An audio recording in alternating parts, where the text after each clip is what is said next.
Sometimes the heaviest burdens we carry are not on our backs, but in our minds.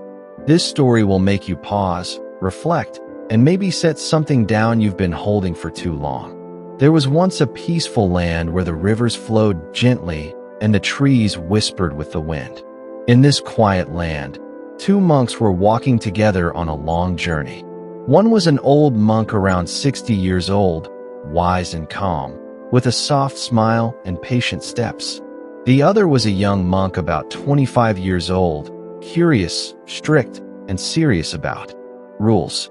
They both wore maroon robes, simple slippers, and carried nothing but peace in their hearts. Well, at least that's how it seemed. The sun was high, and the path was muddy because of the rain that had fallen earlier. After walking for an hour, they reached a river. It wasn't too deep, but the current was strong. There, standing by the edge of the river, was a young woman in a beautiful silk sari. She looked worried, afraid, helpless. Her eyes moved between the river and her feet. She clearly needed to cross, but didn't know how. The old monk smiled gently, and without a second thought walked up to her. He softly asked, "Would you like help crossing?" The woman nodded shyly, without hesitation. The old monk lifted her up, carried her across the muddy water, and gently placed her on the other side. She smiled, bowed, and said quietly, "Thank you." The old monk just nodded, turned around, and continued walking. The young monk followed silently, but his face had changed. He was no longer peaceful. His brows were tight, his lips pressed together. He didn't say anything, but something inside him was boiling. They walked in silence for more than 3 hours. Finally, and the young monk couldn't hold it in any longer. He stopped walking, turned to the old monk, and said, "Master, we are monks. We are not supposed to touch women, especially not young and beautiful ones. Why did you carry her?"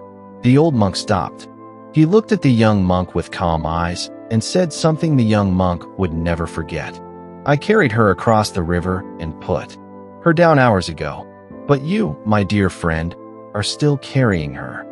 The young monk's mouth opened slightly. He had no reply. He felt something shift inside him. The two monks continued walking, but now the young monk was quieter, not angry anymore, but thoughtful. He had learned something that day, not from a book, not from a rule, but from watching, listening, and feeling. And maybe, so have we. Sometimes we carry things we don't need to, not in our hand, but in our minds. A comment someone made, a mistake we regret, an anger we hide, a jealousy we deny. Even after the moment is gone, even after the person is gone, we carry it again and again and again.